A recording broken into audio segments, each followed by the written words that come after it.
Hello, welcome back to my channel. For those that are new here, welcome, and please don't forget to subscribe if you're a new person to this channel because we have beautiful content for you and we wouldn't want you missing out.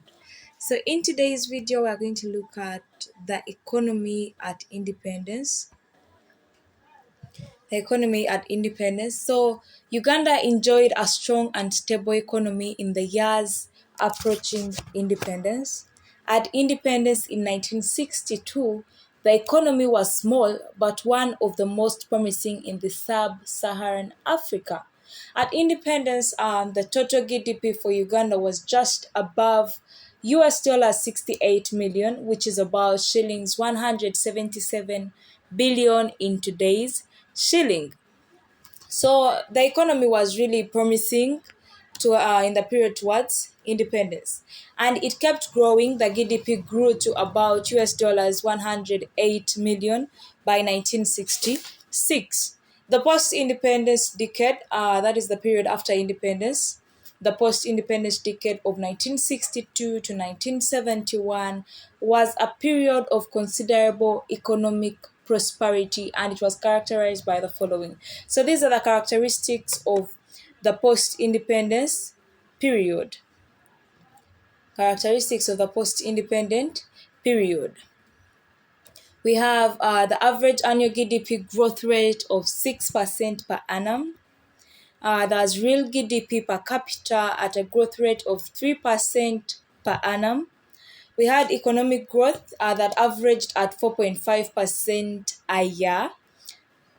We also have this is the sound physical and monetary policies leading to we had sound physical and monetary policies that led to a stable macroeconomy, which accelerated growth of the economy.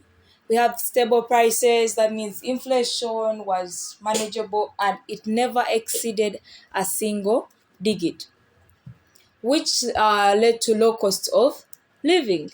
For example, although a university graduate in the 1960s started at a salary, let's just try to highlight this.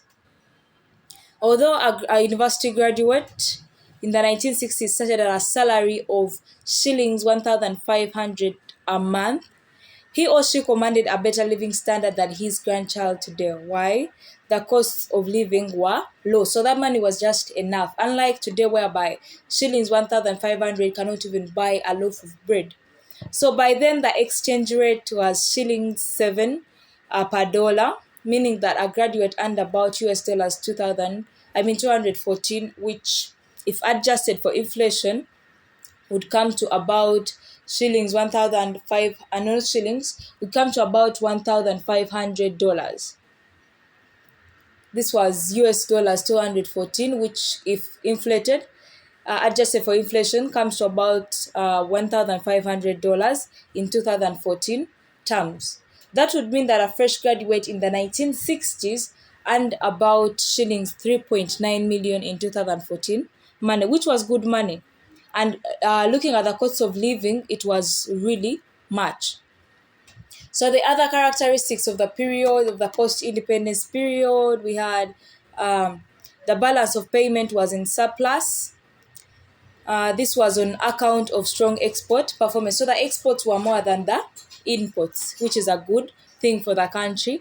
We had stable exchange rate and foreign exchange was readily available.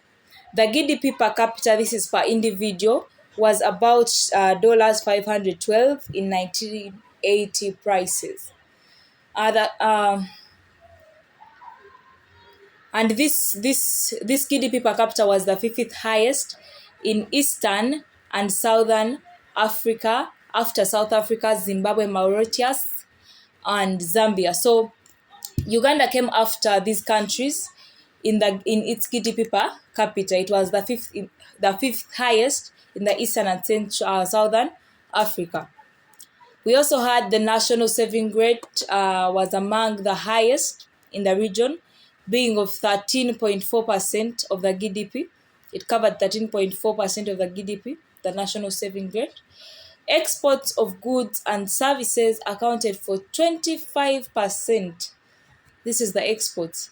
They accounted for 25% of GDP, and these were able to finance a large proportion of the country's import requirements. This is why they brought about a surplus balance of payment. So that was the economy at independence. So by 1970, Uganda was one of the emerging economies in the world, in the same league with countries such as Singapore, Malaysia, Thailand, and other countries that have since taken off. So actually, it is said, Uganda was actually better than countries like South Korea by the time. And yet such countries right now have grown into bigger and better countries. They have taken off and they have developed as the so-called developed countries. And yet Uganda is still developing. We are going to know why Uganda was one of the emerging countries then, but right now it is not in the same league with such countries. And that is when we shall look at the good old days and we shall know where all these rosy statistics went. So if you want to know more about this, make sure you hit the notification bell so you can know every time I upload a video. That way you will not be able to miss out. Thank you and bye-bye.